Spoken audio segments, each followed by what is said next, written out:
walking away from me. That's two of them. We've got them. If I had to buy another MX-5 and I didn't have Mary, would it be an MX-5 Mark III?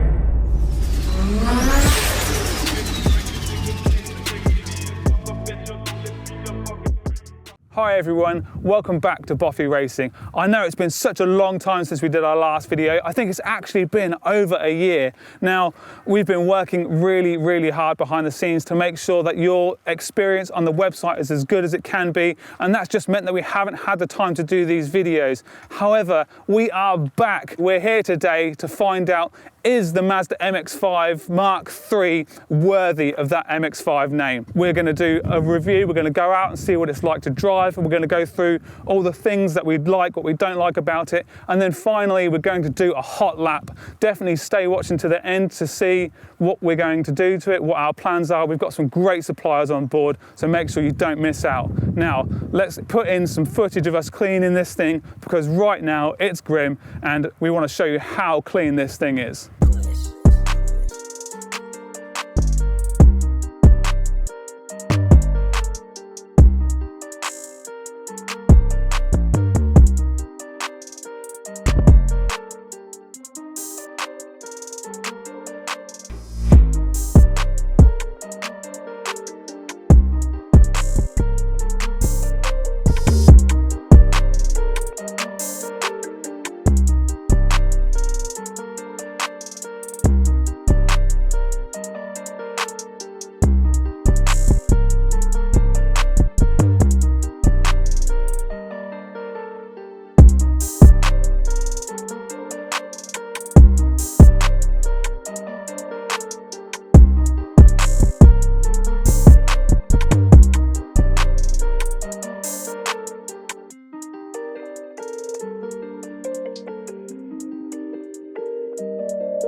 Now that it's as clean as possible, let's go out for a drive, let's give it a review and tell you what we think about the Mazda MX-5 Mark III.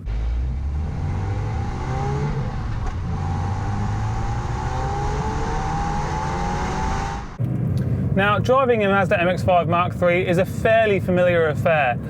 The gauge layout is all the same. Ergonomically, it's pretty similar. You know, you're sat nice and low in the car. You definitely don't sit quite as high as what you do in a Mark I or a Mark II. And Jas Performance do some lowering rails for the Mark III, which means you can get that standard seat even lower if that's what you want to do. The steering wheel moves up and down. It's unfortunate that it isn't telescopic. However, you know, just generally the cabin seems to fit me a little better. This particular model is a VS from Japan, so it has the tan leather interior, it has a piano black dashboard. It doesn't have the nasty brown plastics that come in a lot of the UK cars which have this same colour interior, so that's a really nice feature. It has 4 cup holders for all the energy drinks that you might need to consume during the day. Now, these have actually come in handy, especially when we're on track days and you're going and buying multiple meal deals to last you throughout the weekend.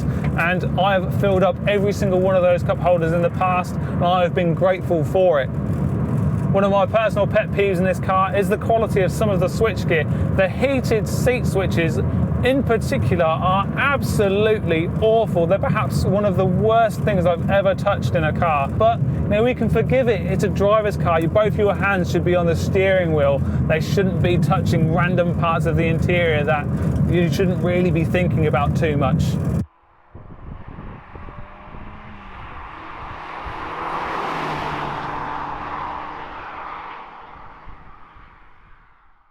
Now, let's address the elephant in the room, the styling.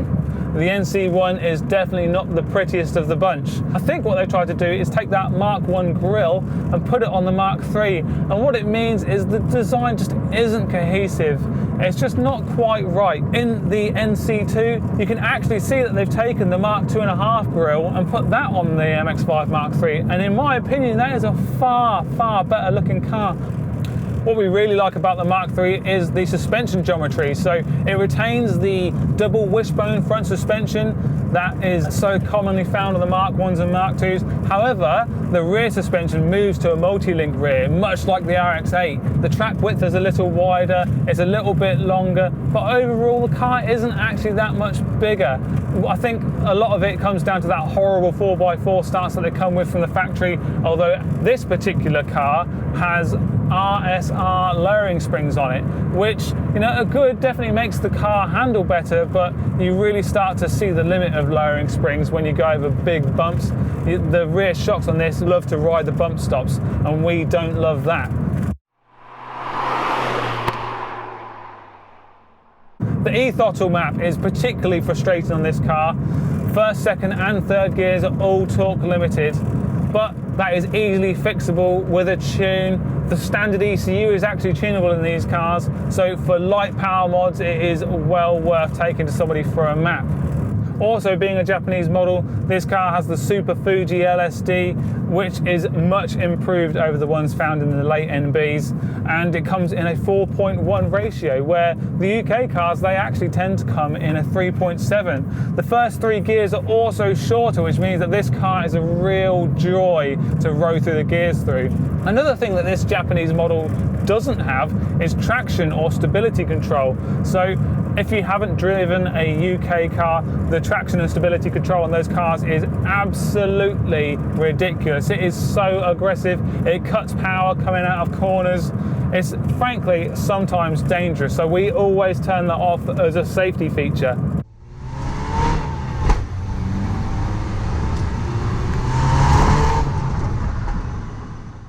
For some reason, some of the really early NCs like to spin bearings. We've had one of those ourselves, which are now 2.5 litre swapping, so watch out for that coming soon. In general, you know, the Mazda MX-5 Mark III engine is pretty reliable. We definitely make sure keeping the oil topped up to the max to make sure that you avoid any of those nasty spun bearing issues. The question that everybody wants to know about the Mark III is how much power can it handle? Well, let me tell you. The engine will take approximately 300 horsepower, which is a nice chunk more than the Mark 1 and Mark 2. The gearbox as well takes between 300 and 400 horsepower, so it's a really stout platform. As standard, the Mark III has a cold air intake right behind the grille. The whole thing is beautifully engineered. You can really tell that there's a massive step up in the generations between the Mark II and the Mark III. We think it's really fantastic. BBR are well known to have the BBR 185, which is just a manifold and an exhaust. The BBR 200, it just adds a set of cams to that, and you're making 200 horsepower. You know, 40 horsepower NA is enormous gains. As a platform, it is brilliant. We really, really like this engine. We think that there's loads of room for it to grow and for us to be able to turn the absolute wick up.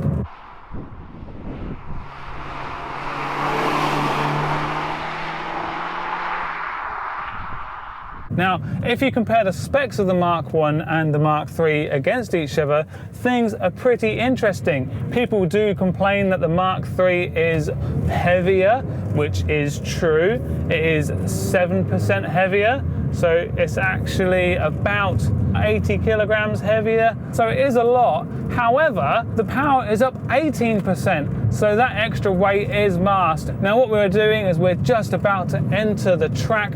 We're going to go and see what sort of times that this thing can put down, so that when we come back in the future after we've done all the mods to it, we can work out how much better it actually is. So here we go, here we are. Let's go get our helmets on, get our fancy driving shoes laced up and set some times.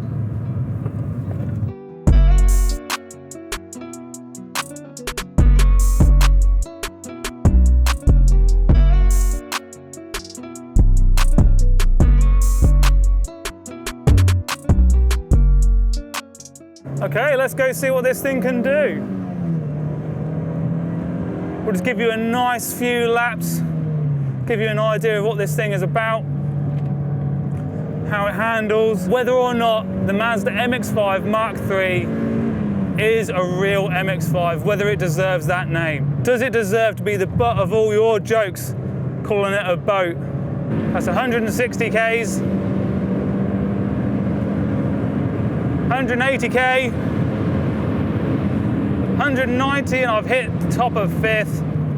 The braking zones in this are so insane. They're marked so far away because obviously lots of people have got lots more power than we have. So we're going to chuck it in. These tyres are literally the worst tyres that I've ever had on a car. We did a double header, we did Landau, and then we did Blyton in this thing when my car broke. Insert picture now. And we absolutely destroyed the rear tyres. We had been doing far too many burnouts and far too many donuts beforehand, and that meant that the tyres were toast. So we went to Quick Fit and we had a set of Joy Roads put on, mud and snows nonetheless, and they suck as much as my driving sucks. Oh God, I'm in the wrong gear, the wrong line and everything. Woo, that is going for it. Oh, a bit of Oppo, lovely jubbly. Oh, another MX-5 friend. Oh, this guy's had an off here, isn't he? Mr. TT. Oh, nearly had a back end swap out on us there. Oh, I'm in completely the wrong gear and he's walking away from me. Absolutely ruined that. Oh. My lack of skill there is extremely apparent. Honestly, these laps are so long.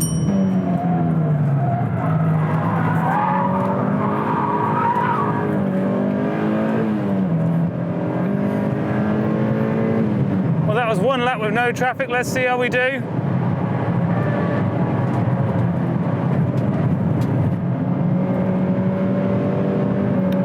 Oh, it's starting to spit now. Now that we're trying to put in a hot lap. That is not ideal. We'll try and be as smooth as possible. About 190 k's through there. Lovely stuff. Certainly now that we've come in and let the brakes cool down, it's certainly behaving a lot better than it was. But no traffic, so hopefully we'll be able to get a pretty good lap in. Definitely just steer it on and off the throttle. It's lovely, it really is.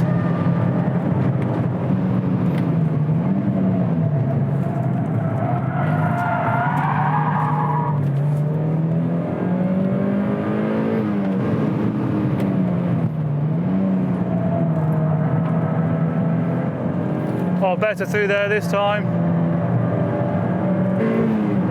Oh, I've got a bit of traffic up ahead. Let's hope that we catch and get past them before. That's one of them. That's two of them. We've got them. Oh, out of brakes. That is really not good. That is such a shame. Well, here we go. That should give us a good indication of how fast this car has gone around the track. There we go, that is a lap round our local track. I'm not expecting to have set any records alight today. We've done our best with what we have. And what we have is a bone stock MX-5 Mark III that has a set of lowering springs on it and the worst front tyres I have ever experienced.